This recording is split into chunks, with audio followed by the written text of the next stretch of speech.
Welcome to the Geek 101 podcast, episode 233, Watchmen. It's never been harder to be a white man in America. I'm Ariel. And I'm Andy Bowman. And I have the easier job today in this episode. Andy is having the much harder job, much harder experience on this podcast today as we review Watchmen. That's right. I am a white man in America. Gosh. And we'll talk about that line and some of the brilliance behind it later. But we do have news first. And Andy, why don't you start us off? Okay. New Mutants, still a thing. It's still going to happen. I promise. We're getting a trailer in January. It's really going to happen. Yeah, so it is. Apparently, we are getting a trailer. The trailer comes out soon, and the movie is still scheduled to release the upcoming summer. Fascinating that Disney decided to move on with this. Of all the projects that managed to get off the ground and continue, I would not have expected New Mutants to beat out something like Gambit. I mean, somehow, some way, the powers that be decided that with a really, really interesting and unique trailer, that we're probably going to get just a bland movie.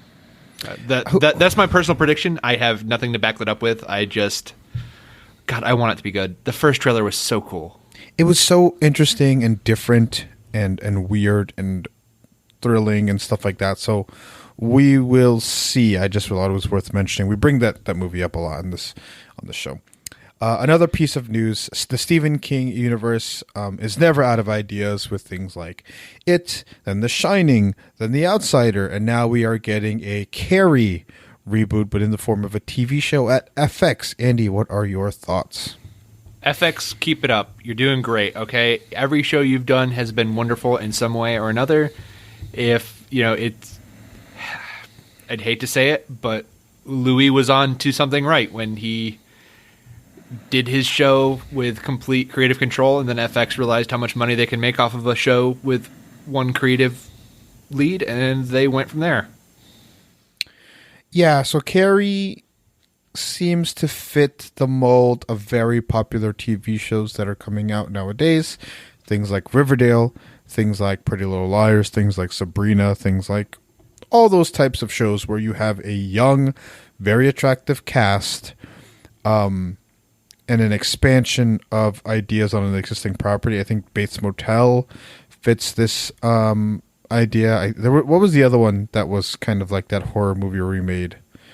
It's not important, but yeah, I have no idea. Fargo, because who knows? But either way, this is exactly the type of show that should be made nowadays, and it's smart that they're giving this a shot. You can expand on the lore, expand on the story, expand on the telekinetic violent people that exist in this universe.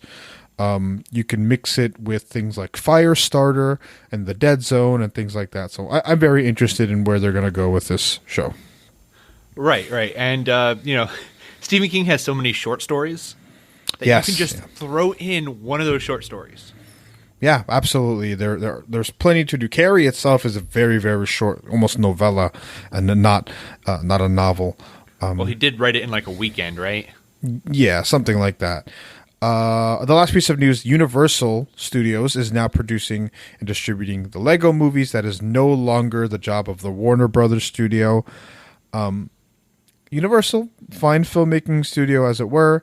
The thing that is interesting for this piece of news is that Warner Brothers does have the rights to characters like Lego Batman, Harry Potter, Superman, Flash, characters like that were so prominent in the Lego movies, and of course the Lego Batman movie, and we will no longer be getting those type of characters, or we think we won't be getting those type of characters in the Lego movies moving forward. Holy shit, Ariel, I just figured it out. We're going to get a Lego Universal Monster movie universe. Oh, jeez. Well, they do have the... Lego the Mummy, Lego Invisible Man, Lego Frankenstein, Lego Wolfman. Okay, this is the new Dark Universe. Gosh. How about an actually interesting Lego thing here? Lego Jurassic Park. Lego Fast and Furious. Any interest, Andy? Huh? Dude, Lego Fast and Furious would be great. be so good. Okay. But we do know that they're doing that. I'm curious as to whether or not they're going to continue the Lego Movie and Lego Movie 2 plot lines with Emmett and sort of all those characters. What about Lego Ninjago? That was so much fun. Did you watch it? I will neither confirm nor deny. Did not watch it. It was Jackie Chan, man. Come on. No, the inclusion of something I enjoy and love is not means it's going to be good, or it's not mean it's worth my time. I am preaching that up and down, day and night. I think Batman v Superman broke me when they made a terrible, terrible movie featuring 3 characters I really, really love and enjoy. What 3 characters do you really love and enjoy that were in Batman v Superman? I really like Batman, Superman, and Wonder Woman. What about Doomsday? Oh God, no. Doomsday is one of the most Doomsday is one of the most boring villains in all of comic books. He's interesting when used, but the character itself is not interesting in the slightest. What about Michael Shannon's corpse? No. General Zod is an awesome character, but not Michael Shannon's corpse being turned into Doomsday. Let us but that's all we have for news today. We burned through news, Andy. I'm not playing around anymore. We got a lot to talk about today, like a lot. This was really, really good. Yeah, so we are discussing the Watchmen TV series that was adapted, or sequel that was adapted by HBO and written and showrun by Damen Lindelof. Damen Lindelof, of course, is a veteran showrunner from things like The Leftovers and Lost. Excuse me. And he's a big fan of the J.J. Abrams mystery box. I think he has grown to be a better filmmaker, a better creator than J.J. Abrams, despite Abrams' bigger reputation. I think something like Star Wars, in contrast to things like this and Leftovers, are evidence of that fact. But let's have a quick discussion about the Watchmen comic book, Andy. What are your thoughts on it? Okay, so Watchmen comic book is one of the few graphic novels that every time I read it again, I really feel like I get something new and impressive out of it. You know, I feel like as I age and get more mature in my tastes and my thoughts about things, that a reread of The Watchmen is actually something that the product benefits from. Yeah, Watchmen, of course, created in the 80s by Alan Moore and Dave Gibbons. Basically a take on the then modern sensibilities of superheroes, right? Reimagining them in a realistic world and what would happen if these certain types of characters actually existed. Things like vigilantes, things like super geniuses, things like omnipotent beings. Go ahead. Most the conclusion is that most of these people suck. Yes, and I think it is quite a valid hypothesis of what would happen if real life vigilantes and superheroes were ever to come about. Yeah. Plus, it has this thing where there's a story within a story. There's multiple layers. There's so much interesting things happening. There's the amazing trope at the end, and that just really shook not only comic books, but I think really storytelling in general. Yeah, and it seems to be, unfortunately, right? I think people seem to take the wrong message from something like Zack Snyder's adaptation of Watchmen. And I think it's really reflected in the Watchmen TV show, where people latch on to the wrong characters for the wrong reasons. I'm speaking specifically, of course, to Rorschach and an audience's. Should I read the Alan Moore quote about Rorschach? Yes, absolutely. If you have it with you, yes. Hold on, I did pull this up because it's amazing. Rorschach, for those of you who don't know, is the guy who looks kind of like Dick Tracy. He looks like a Rorschach test. Right, he looks like a Rorschach test with a Dick Tracy like coat and hat and stuff. Right. And what Alan Moore said was, I wanted to make Rorschach as like, this is what Batman would be in the real world. But I have forgotten that actually to a lot of comic book fans, smelling, not having a girlfriend, these are actually kind of heroic. So Rorschach became the most popular character in Watchmen. I made him to be a bad example, but I had people come up to me in the street saying, I am Rorschach. This is my story. And I'm thinking, yeah, great. Could you like keep away from me and never come near me anywhere again as long as I live? Yeah, it is certainly... They are certainly taking the wrong message away from it. I think the best modern example of this is Rick Sanchez from the Rick and Morty series. Oh, absolutely. Where they kind of put this character Rick on a pedestal, and he is so terrible. And Dan Harmon and Justin Roiland know he's terrible, and anybody with half a brain and can think critically knows he's terrible. And yet, he is idolized for being a super genius and a bold inventor and a free thinker, and it's you just don't get it. And I think that is one of the dangers. And it's not Alan Moore's fault, right? He wrote this incredibly complex, well-crafted, smartly written story.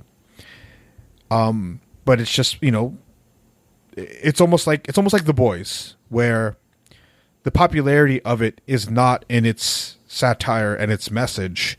It's in its production value and blood and gore and its edginess. And that is something that we probably should not, It's people taking the work at face value and not actually thinking about it any deeper than past face value. Yeah. Now, I will say I watched a really interesting YouTube video essay. I do not remember the YouTuber. I am sorry. But he basically made the point that Zack Snyder's Watchmen does not understand the comic book Watchmen. And the reason why, the entire thing that proves that Zack Snyder does not understand Watchmen is that he basically gave them superpowers in the movie. Right? Yeah. It's in the first scene, we see the comedian punch a hole in a brick wall. And if part of the entire point of the Watchmen comic book is that these people actually have no reason to go out and be vigilantes and be judge, jury, and executioner, they're not any better than anyone else. Right. But, that's a great point. Right. And giving Adrian Veidt and giving, Night Owl and all these people even just slight advantages over human beings, you've thus gave them some other reason for why they are better than other people. Yeah. And what is so interesting here is that, say, when you watch Zack Snyder's Watchmen, and I haven't seen it in a while, but I do remember feeling kind of gross and repulsed by Rorschach, played by hold on, who's the actor's name? Who is it? I forgot his name. He was in Preacher. Jackie Earle Haley. Jackie Earle Haley, yeah. He's excellent, and he's gross, and he's grotesque, and I think the movie does a good job trying to portray that, and the people who latch on to Rorschach are going to do that anyway, right? But I think the problem lies in Night Owl and all the other characters, in portraying them as almost superhuman. I think it's really important to display them as perfectly human. Rorschach, even Rorschach in his abilities, right? The comedian in his abilities. You need to view the only quote unquote superhuman characters as Dr. Manhattan and Ozymandias. And what would happen if if people like this actually existed, and we see how that power. How that little bit of power for Ozymandias has corrupted him at such an incredible level. And of course, Dr. Manhattan, what would happen with him? But Zack Snyder decided to take what he saw on page and translate it to screen without... He's become one of those guys who's like, I am Rorschach. He just doesn't get it. Right. And to be clear here... Probably part of it is because Zack Snyder really loves Ayn Rand. Yeah.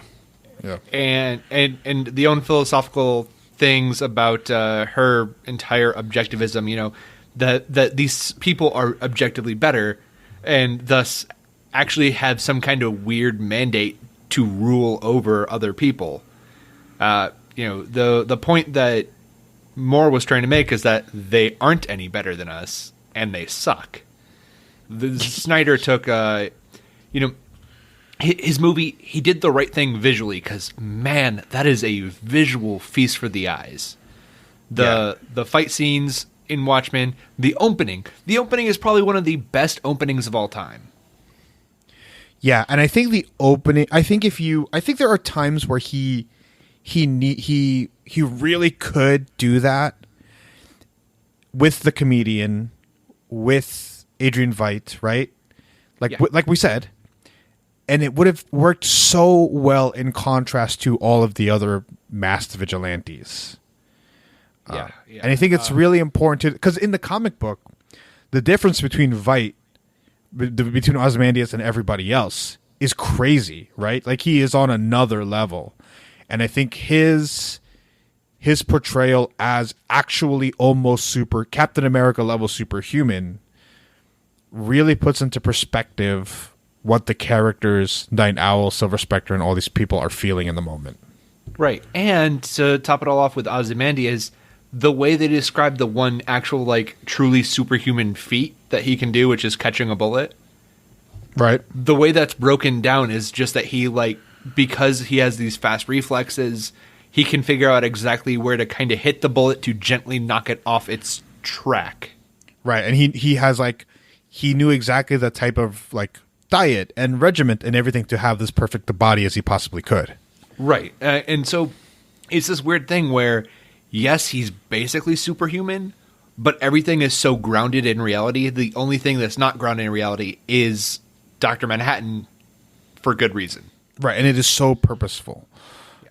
That is such a great comic. And I think it really speaks about how the public is, like, their their reactions towards superheroes and how superheroes actually exist in today, and what would happen if somebody in the 80s tried putting on a mask and fighting crime. And I think the Watchmen show, as we get into that, was able to capture that same essence, that same theme, and tell a story, a naturally built story in the show, right? That tells exactly, like, hey, what if vigilantes existed today, or what is a natural extension of that, and how would people react? How would people react to actual power being introduced? Right, and the show really covers what would happen 30 years later after the events of the comic. Yeah, so good, and of course the Zack Snyder thing, for all of its, glitz and glam and how much he loved translating page to screen, completely ignored one of the more fascinating parts of the Watchmen comic in the Adrian Veidt resolution, right? And in his great action towards the end of that comic book. Right. And you know what? Because we cannot talk about this TV show without talking about the end of the comic. The TV show is a full sequel to the comic. It has nothing to do with Zack. Right. It has nothing to do with Zack Snyder's movie. Right. Ariel, why don't you go ahead and just run down what the end of the comic is? So in the end of the comic, we find out that Ozymandias has created a genetically engineered squid, multiple, if I'm not mistaken, right? Multiple genetically engineered squid. No, just the one in New York. Right, just the massive one. Yeah, this massive squid that he is masquerading as an alien, and what he does is he teleports it into New York, and also causes a psychic blast that kills like half the population in New York and in that area. And he feeds the misinformation that the squid is an alien and the psychic blast was a result of the squid. But in actuality, he manufactured everything with his billions and billions of dollars because he is the smartest person in the world.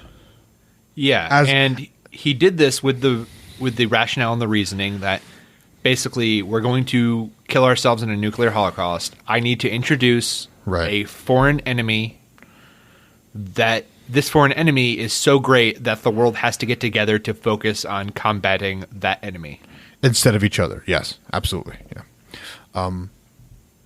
A fascinating thing happens in the Watchmen show. But enough about all this. We're 20 minutes in. We talked about nothing but the comic. The comic is great, and it's definitely worth a read. And it's definitely something you might need to read over and over again. I've read it maybe 3-4 times. I'll probably try to read it again very soon. But before we move on to our thoughts on the Watchmen show, Andy, what is a way that the listener can help our show grow? Tell your friends about us. Plain and simple, right? Yeah, let people know, hey, there's this great podcast. I love listening to these guys. They're both stupid and have stupid ideas. Listen to them. The Geek 101 podcast. Yeah, so I think telling your friends is the easiest way. If you know people who listen to podcasts, who love geeky, nerdy stuff, definitely share that. Share our show with them. Also, you can give us a 5-star rating and review on iTunes.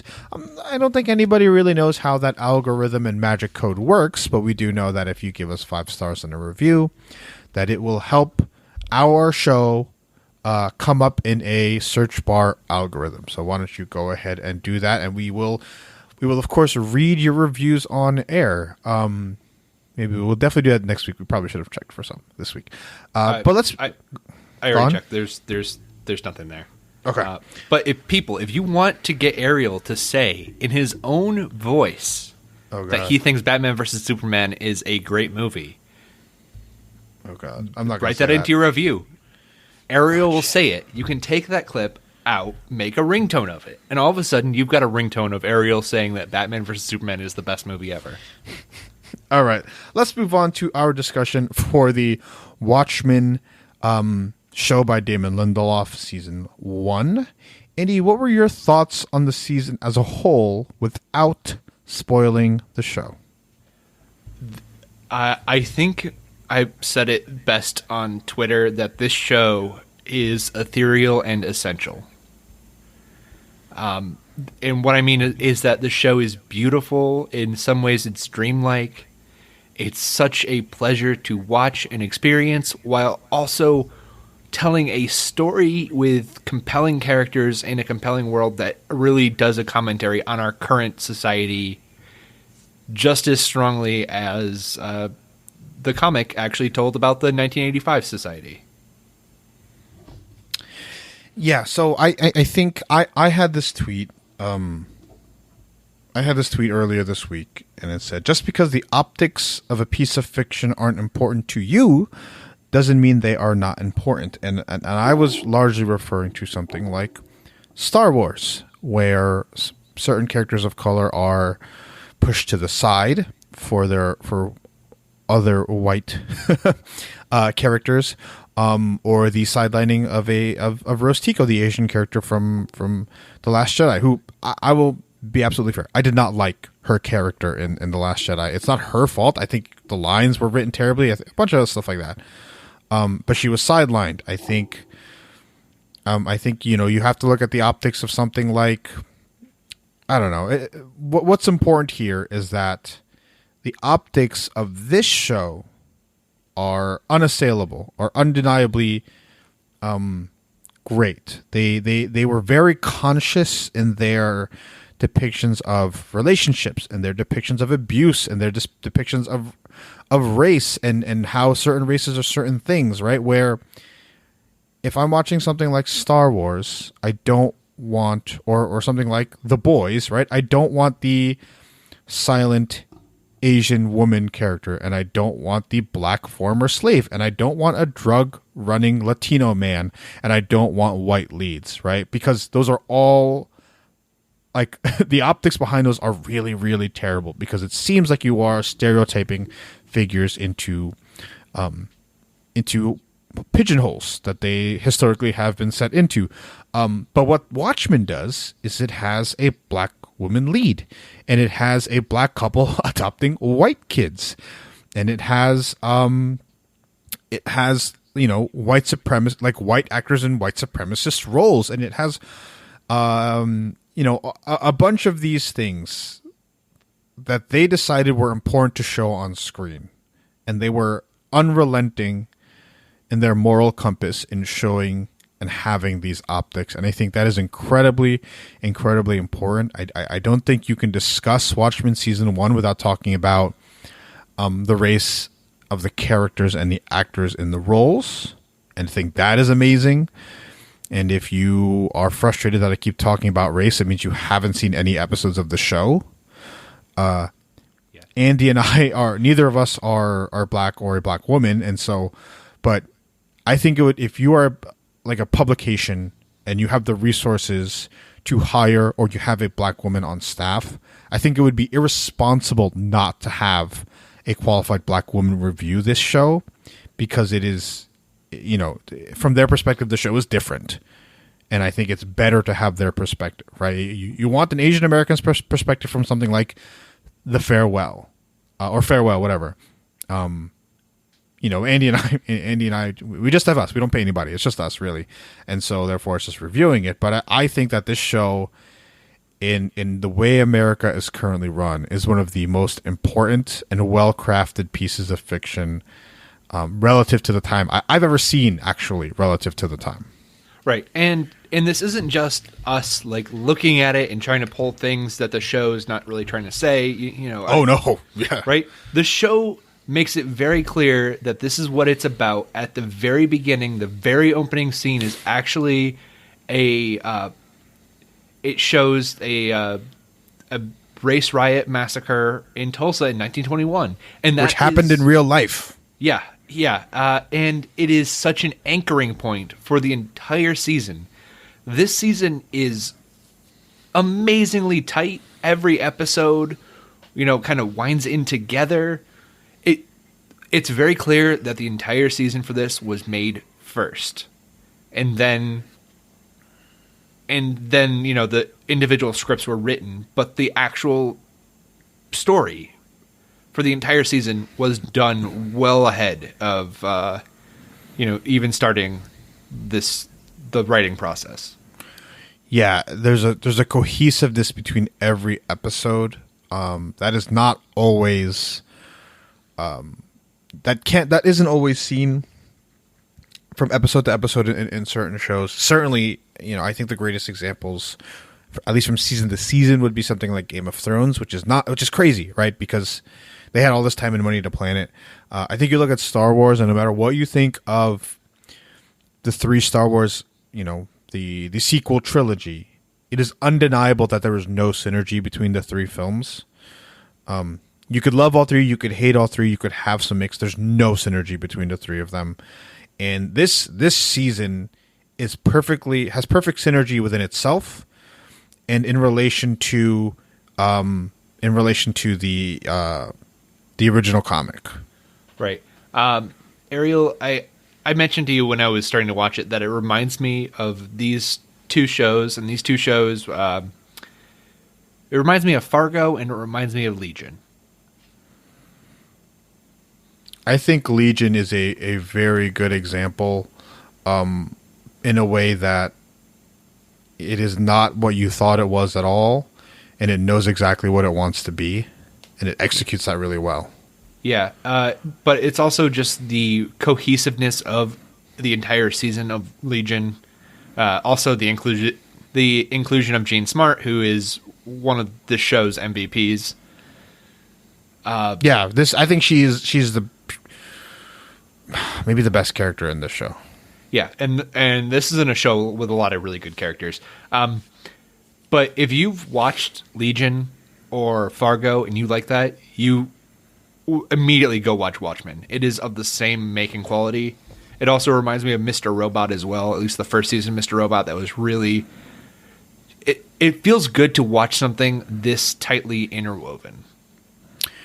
Yeah. Overall, I think the show is definitely worth a watch. If you are a white supremacist and you are somehow still listening to our show, I please implore you to stop. I don't want your audience. I don't want your ears. I don't want your listenership. But if you are a white supremacist and you are thinking about watching this show, watch. Perhaps you might learn something of it, but you'll probably be angry by the time the season's over. Yeah, dude. Watchmen got review bombed to hell by alt-right trolls. Yeah, crazy. That's really unfortunate. Right. What else can we discuss before we get into spoilers? Okay, I think we can discuss that the two characters from the comic book that make it their way in here, right? I don't think it's a spoiler to say that there are two characters, Silk Spectre and Ozymandias, who are very prominent parts of the season. Everything is done with such a love and an understanding of where those characters came from and who they are. It does not feel like, to bring up the Last Jedi, even though I like this, people were upset with Luke's change. This feels like a natural progression from 1985 Adrian Veidt to 2019 Adrian Veidt. Yeah, I really liked that. I don't have to do any mental gymnastics to think about where how the characters ended up in the spots that they are. The Silk Spectre and Ozymandias, or Adrian Veidt's character, right? With Luke, in his characterization more than his situation, I really had to be like, man, really? Would this guy be doing this? Like, really? Did you watch that thing in the 80s and think that this guy would end up in this spot? And you can certainly justify it, but it's not. I certainly don't think it is natural. Right. And this is just natural. I also do want to mention that almost every episode seems to have some kind of person of color or a woman as part of the writing staff or the directing staff. So that's really important, and it very clearly comes out. Yes, and I think Damen Lindelof came out and said if there's going to be a showrunner for a season 2, it should be a woman or person of color, because most of the best ideas from this season came from those types of people, right? A woman or person of color. It did not come from him, so he says. I certainly wouldn't mind having him be the showrunner because of his willingness to lift up women and people of color, and you still... It's almost like the head coach of a great football team. You still need a leader of men, so to speak, a great leader to put everything together. Right. You need a white man who is supreme. Yes, supreme leader Damen Lindelof. I only say that because it's proven that he has done it thus far. Right. Not that there aren't, someone like what's her name, Catherine Bigelow. Of course, is an awesome leader and woman. Someone like Deborah Chow, who has proven to be a great director, is definitely a woman leader and person of color. So, not to discount that. I don't know why I'm defending myself, but it's just funny that I do think that he can identify talent and he can put smart people in roles that they need to be put in. So I would not be opposed to him being, either showrunner or an executive producer on a second season. Right. And with that, Ariel, let's go ahead and dive into spoiler talk because I want to talk about this. Sure. What? All right. So this is spoilers. If you haven't seen it, please stop. I think it's definitely worth the recommend. Is it worth? Andy, do you think that this is worth to the average viewer? Is this worth an HBO monthly? Like, get HBO for the month and watch this. Okay. I think if you liked Legion, yes. And the reason I say that is this is a weird sell. This is a weird show. If you watch Legion, I think you're open to the level of weirdness that this show has. I can't recommend this to my parents because it's just bizarre. So here's my bigger take. I would love to read or listen to reviews of someone who has never seen Watchmen try to review this. Yeah.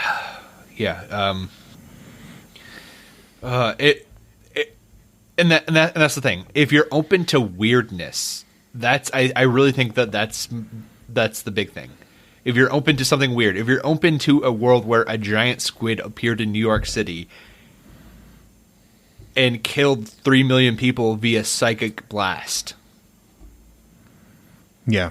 This is worth an immediate, either go on to Amazon and buy the season individually or run up an HBO rental account. Whatever you need to do to watch this, do it because it's worth it. Yeah, but my only concern is that the people who are interested in things like Legion, who would be interested in something like this, are already the types of people who have read Watchmen. Yeah. So here's a thought. This is, I think, the first couple of episodes have a true detective vibe. Yes. And if you are open to weird comic booky things happening, and you also like that mystery, not mystery box. I don't think this is a mystery box show. I think this is a true conspiracy mystery crime opening, right? Right. And if you don't mind things getting really weird and going along with that, this is certainly worth a watch. Right. And the thing is, if for some reason you're listening to this and you haven't read Watchmen or whatever, your questions will be answered. You just have to be willing to wait. Yes. I think I would agree with that's that. the big thing there. Is And I a think lot of people have questions that'll come up and wonder if they're supposed to get it. People who have read the book will get it immediately. People who have not, don't worry. It'll come in. It'll be told to you. Yeah, I certainly think that any unanswered question is not a vital unanswered question. Right. Yeah. So let's talk about spoilers, Andy. What is something that you wanted to bring up in the spoiler section of the Watchmen review? Okay. Episode 6, This Extraordinary Being. Okay. It takes place, it's a prequel episode where we find out one of the original Minutemen, Hooded Justice, it was actually a black man. Yes. So in the original comic, the Hooded Justice is the very first vigilante that inspires 2 generations of hooded or masked vigilanteism. We find out that the white around his eyes is makeup, and he is a black man that is facing the injustice of being a cop and surviving a massacre and holding on to that rage. And he finds that he is unable to break down the system and the systematic racism that exists in his town as just a cop. So what he does is he dons the mask and dishes out justice in a very, very street-esque Batman way. Right. And he makes the point where he says, if it's a black man in a hood, that's a terrorist. If it's a white man in the hood, it's a vigilante. Yeah. This was a great way of retconning something without changing anything. It is, yeah, it's one of the most brilliant twists of a character that I've really ever seen, especially like a historical character. It makes perfect sense in the way it's executed. Yeah. That was just one of these things. The entire episode is so beautiful. It's so well made. Plus, it really shows and explains this wheelchaired character. Right. Will Reeves.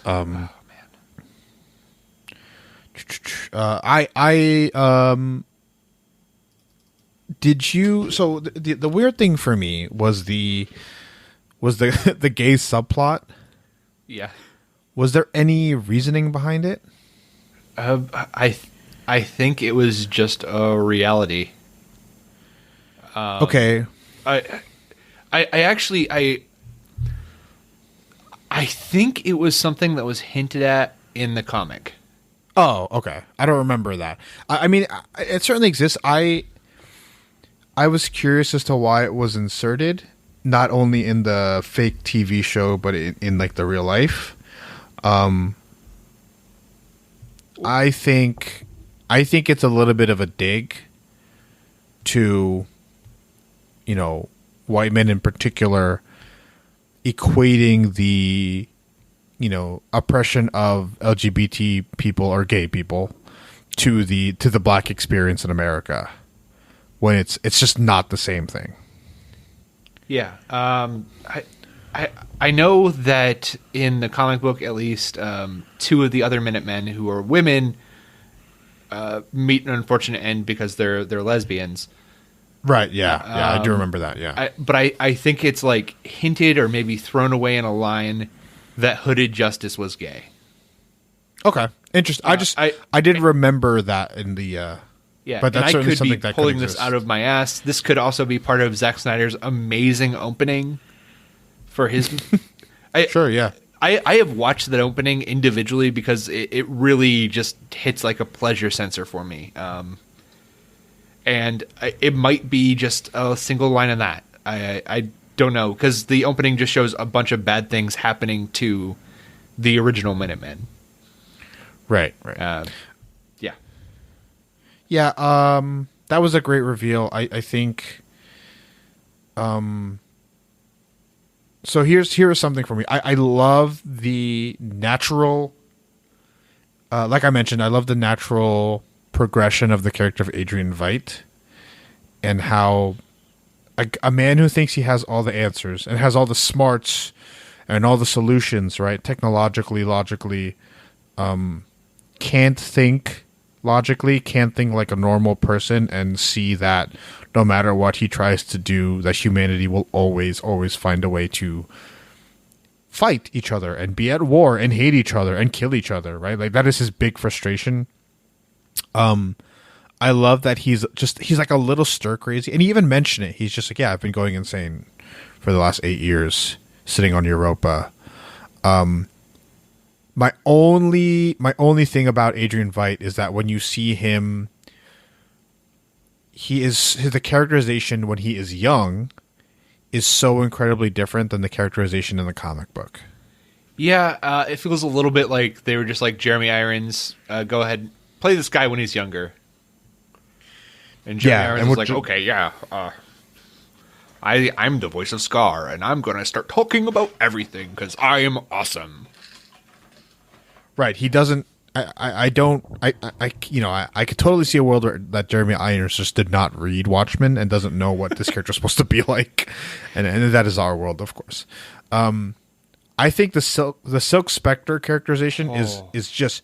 I think it's the best in the show. I just keep laughing at her reaction to everything. It's wonderful.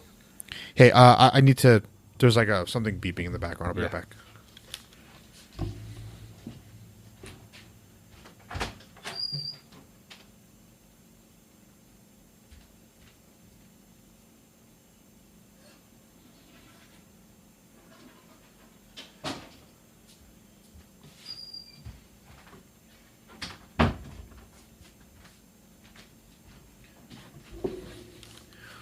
All right, go ahead. Okay. Yeah, Silk Spectre's reaction to everything is just wonderful. We're introduced to her in this weird telephone booth telling a joke to Dr. Manhattan, because Dr. Manhattan is a godlike figure, and he's ostensibly on Mars. So, of course, like a little Enterprise would come up with people recording themselves talking basically to God. But as somebody who was once Dr. Manhattan's lover and had a deeper connection, it shows her going and talking to him and telling this joke. And one of my favorite scenes together is how that joke comes together at the end. But her reaction to the white supremacy, the hidden plots, Adrian Veidt, the ultimate plot to steal Dr. Manhattan's powers. Like, her reaction is just she's just so tired of it all. It's so stupid. Yeah, it's awesome because she has been through it all, right? She's seen all of this nonsense. She knows what happens to the world. She's hyper effective at her job. which is really fascinating, I think, and a bit of a play on Zack Snyder's Watchmen as opposed to Alan Moore and Dave Gibbons' Watchmen. But still, I think her I've heard a lot of praise for Regina King's character, and I think she's really great. But I think towards the end of the series, she becomes a little one note where I'm confused and I'm emotional and I'm punching somebody in the face. I think she's given much more emotional complexity early in the season, and I find Agent Blake or whatever, Silk Spectre's character, to be more fascinating as the series progressed. Especially with the trapdoor. Yeah. That was so great. Go ahead. Well, a lesser show or story would have her immediately reacting to the remote and, flinging it out of her hands. But instead she just sits there trying to figure it out like a human would. Right. What's happening here? Like, are you going to call people in? It's a very normal person thing to do. And somebody like Rorschach hits that remote out of their hand, right? Because he's not a normal person. But yeah, I totally get that. Her characterization is really great. I'm still we'll get into this later. I really enjoyed the introduction of the 7th Cavalry, the plot behind it, the characterization of the chief of police and the senator. Because when you watch them, and you are expected to trust this chief of police despite the enemy being white supremacy. And in real life, the people in positions of power, if they are white and are dealing in a state like Oklahoma and dealing with things like white supremacy, you would be like, oh yeah, the senator and the chief of police would be in on it. And now in an idealized comic book, somebody like Commissioner Gordon, for example, is a beacon of hope and a morally unshakable figure of justice. In the real world, people like chiefs of police are white supremacists. Yeah. And it's perfectly reflected. It reflects real life in that part of the show. Right. And I love how the 7th Cavalry actually takes the last 2 or 3 pages from the Watchmen comic book and really goes with it, which the last few pages you find out that Rorschach had written all the events of Watchmen and his conclusions in a book, and he drops it off at a tabloid for information. So this journal with all the secrets that nobody else should ever know about Adrian Veidt, creating the squid and whatever, that gets in the hands of essentially InfoWars. Yeah. And they make reference to Rorschach's journal, right? This is all a conspiracy theory. This got out. So taking that moment in Watchmen and actually being like, well, how would people react? Well, there'd be most people who believe the official story, and then there'd be a lot of people who believe Rorschach's story. Yeah, and it's so funny because for a moment you almost believe that the senator is using them and is not like just like burning racist because of the video, right? The video of Adrian Veidt that corroborates the thing that he has presumably read in the Rorschach thing. But no, he is just a raging racist. Anything else that are just like the real positive stuff in the spoiler section that we should discuss before I get into my only gripe of the show? I think your only gripe of the show has to do with Dr. Manhattan, right? Yes. Okay. Last thing, I think that the way they showed the squid attack in 1985 actually that was beautiful. Brilliant. Yeah. I really cannot just say how beautifully all these characters are characterized. And I love the little details of how technology would have changed with these super geniuses and, just little things like that Vietnam is the 51st state. Yeah, which would never, ever happen because look at Puerto Rico. We just won't Right. Or a chain called Burgers and Borscht. Yeah. So right. here, Let's talk before about we get it, before we do that, here are my notes for episode 1. A powerful, uncompromising open, excellent and organic world building, beautiful score, which apparently a lot of it is just like classical music and covers of music like repurposed. Right. And Trent Reznor just being amazing. Yeah. I love the optical inversions, right? The optics of the upstanding black cop family with a woman who is the wife who is the cop instead of the husband, has adopted 3 like white children instead of like the inverse, which would happen, right? But I loved this quote in the first one. I can smell white supremacy and he smells like bleach. Awesome. The Dr. Manhattan thing. I need to reread the comic, Andy. When's the last time you read it? About 2 or 3 years ago. 2 or 3 years, okay. I need to know if he is just indifferent about all the happenings in his own timeline. Do you know if that's the case? I don't remember. Okay, so here is my concern. One, there is an absolute paradox in this show, right? Where Angela tells Dr. Manhattan or her husband Cal to tell her grandfather about who is part of the 7th Cavalry and the Unicorn or the Cyclops, whatever, blah, blah, blah. That's a paradox, and it's kind of annoying because they were so close they didn't have to do the paradox. What was I going to say? Okay. The whole point of Dr. Manhattan becoming a human biologically and mentally is gaining human emotions and being able to love and empathy and all that stuff, right?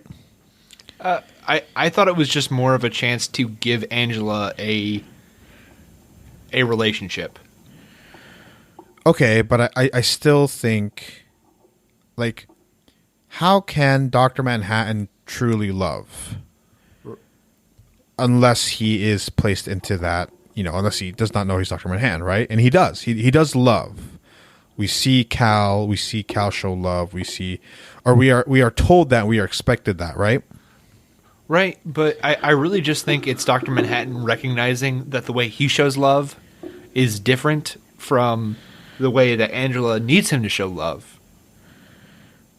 And that the way she needs him to show love. And he learned this from his relationship with Silk Spectre.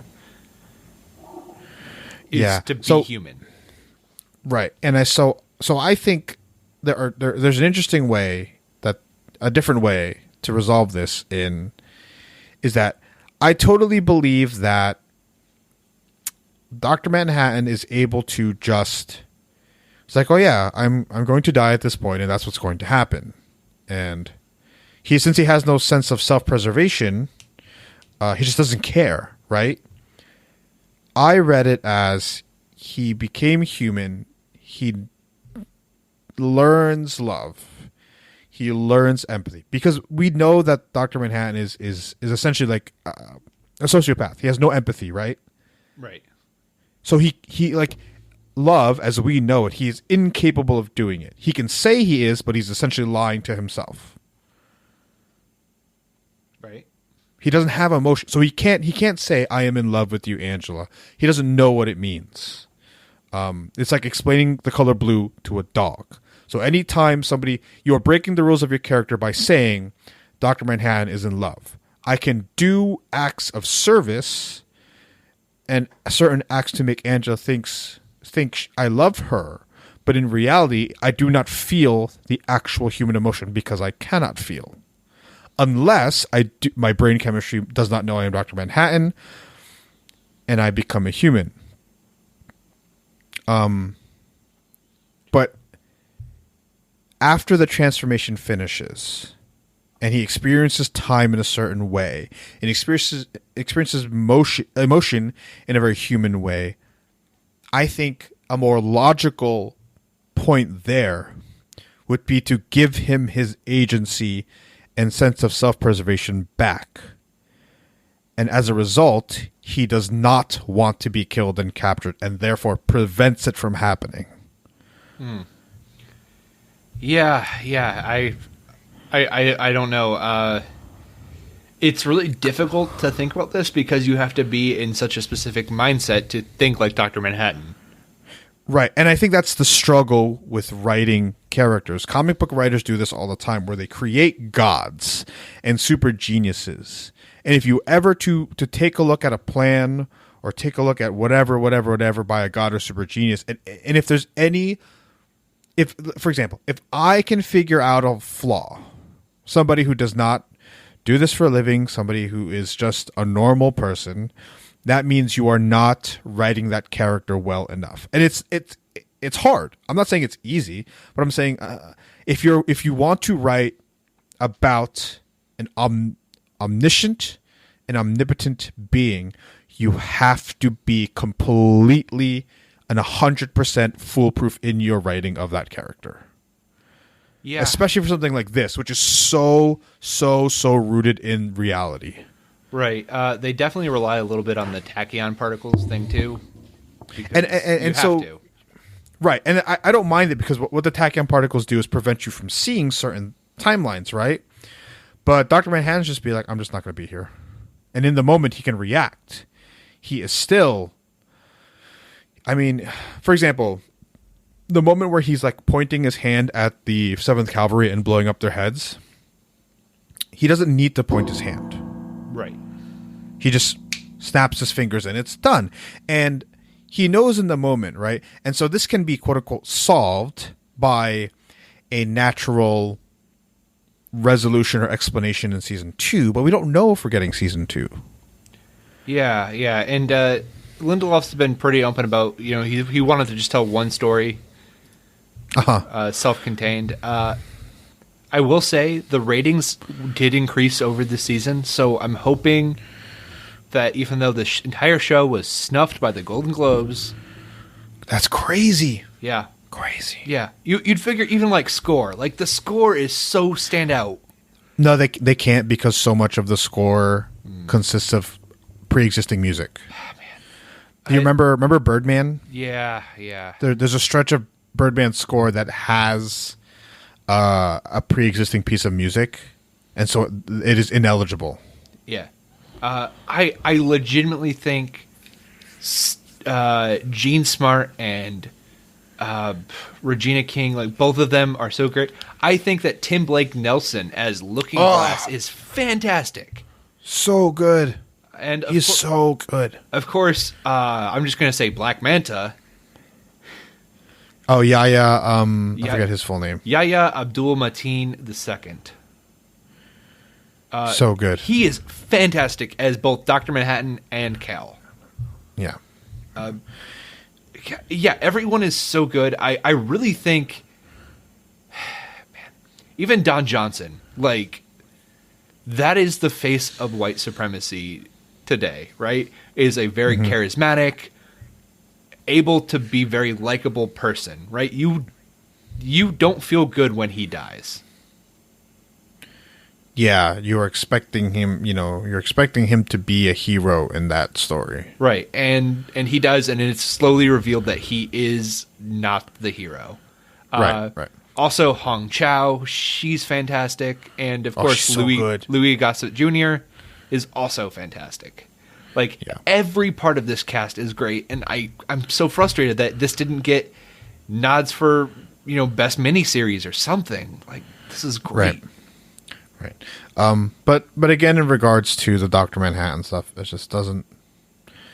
So I posited you with two alternate endings, right? Let me look them up really quick here. The first one being like, hold on, we'll cut this really quick.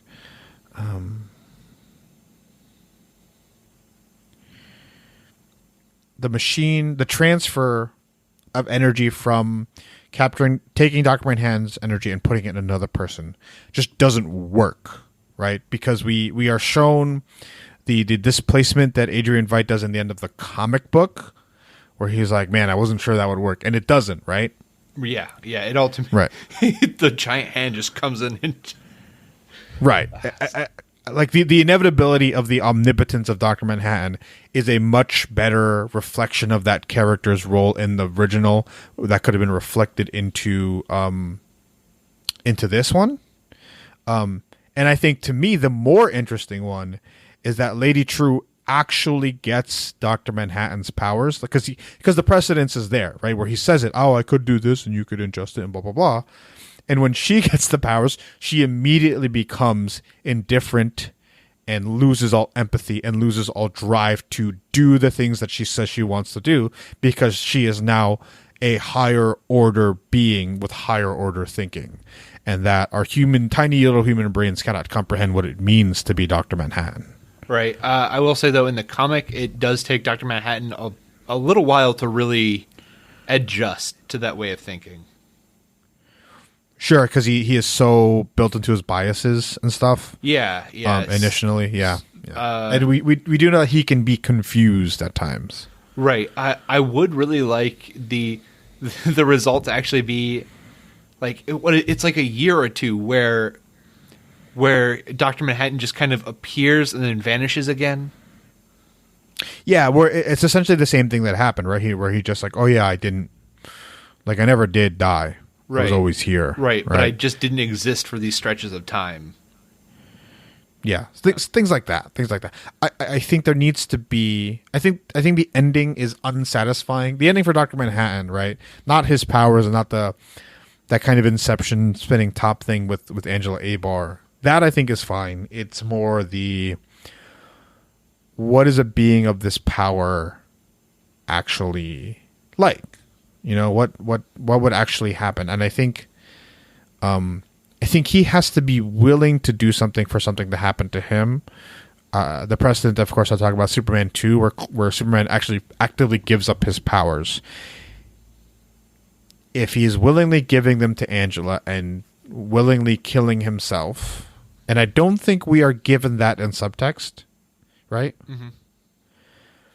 Then it makes all the sense in the world. I just wanted something that tells me the guy who was omnipotent and omniscient,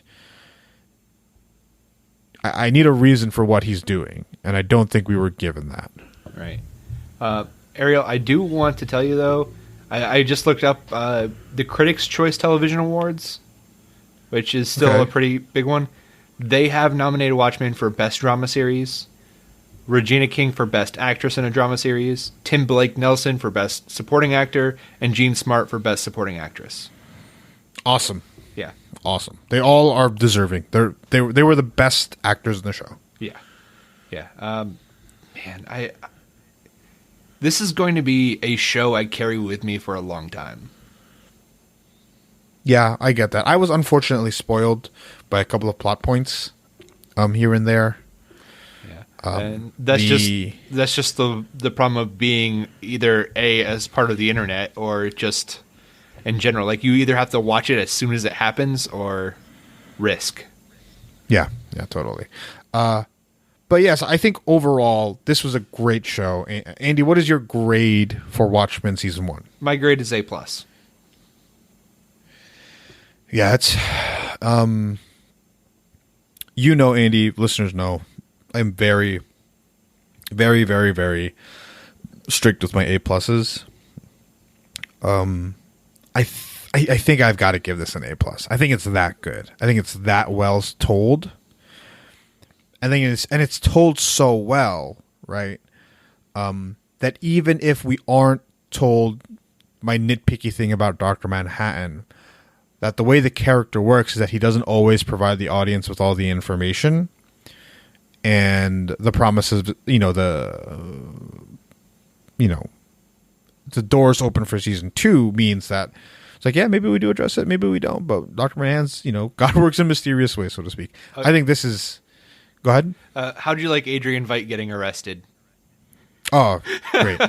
So great, and because he's not sharp because of the insanity he went through, right? Yeah. By the way, I love that whole thing, right? I everyone thought it was like cloning that was happening, but in reality, it's like he can't. He is limited even in this. The fishing of the babies, the challenging of the warden, and all that's so funny, so good. We can, if we get a season 2 and Adrian Veidt is in prison, like a special high whatever prison. We are hinted at that Dan, aka the Night Owl, is also in prison in the Watchmen universe in 2019. I think you mentioned this, right? That he can't stop being a vigilante. It's in his DNA. He just can't, and so he gets arrested. Yeah. And so therefore, yeah, it'd be really cool if we get a Night Owl. We get Night Owl and the Ozymandias in prison together. Right. I mean, we even get Archie, right? Like the police use his airship, like. They use the same designs because it's a great design for an airship. That's fantastic. Yeah. You said that the internet wants Jeff Goldblum perhaps for Night Owl. Yeah. Michael Keaton is right there. Another bird-based. It'd be amazing. Amazing. God. Yeah, yeah. Oh, you know who's a better one? Who? Than Michael Keaton, even, I think? Val Kilmer.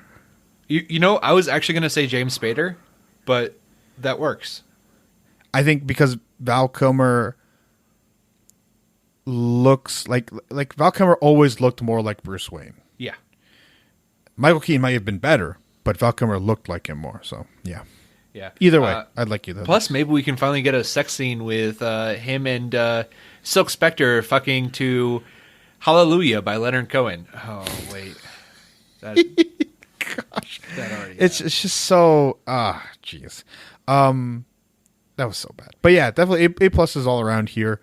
Andy, what are we? We may or may not have a Star Wars episode by the new year. We will have a Star Wars episode. Ariel may or may not be on it. Right. I think I can watch it. I think you can too. I think it's just going to be fine. I don't. Yeah. Spoiler for next week. It was fine. Yeah. Okay. Let's do homework before we get out of here. Okay. My homework is to go see Rise of Skywalker.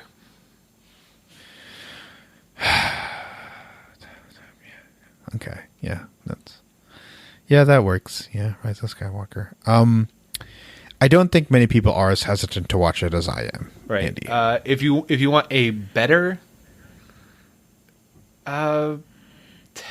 homework, I think everyone needs to hear me again when I say watch Harley Quinn on DC Universe. It is so much funnier than I give it any credit for. Much like me and Ariel really crapped on Watchmen when it was being announced in the first trailer. Like, it didn't look interesting. It looked unnecessary. And is proven us completely wrong. Harley Quinn is the same thing in a comedy version.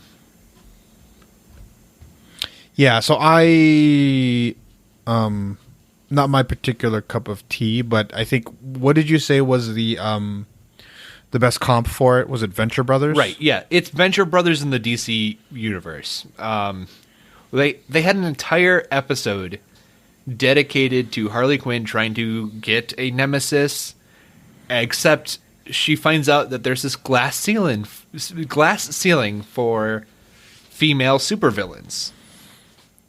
That when a female supervillain seems to get high enough, they get punished in a completely worse way than the male supervillains. And this is told to you by Wanda Sykes, who played some kind of enchantress back in the 80s, and then Superman, Wonder Woman, and Batman beat her and sealed her in a book. They let her live. They didn't put her in Arkham. They put her in a book.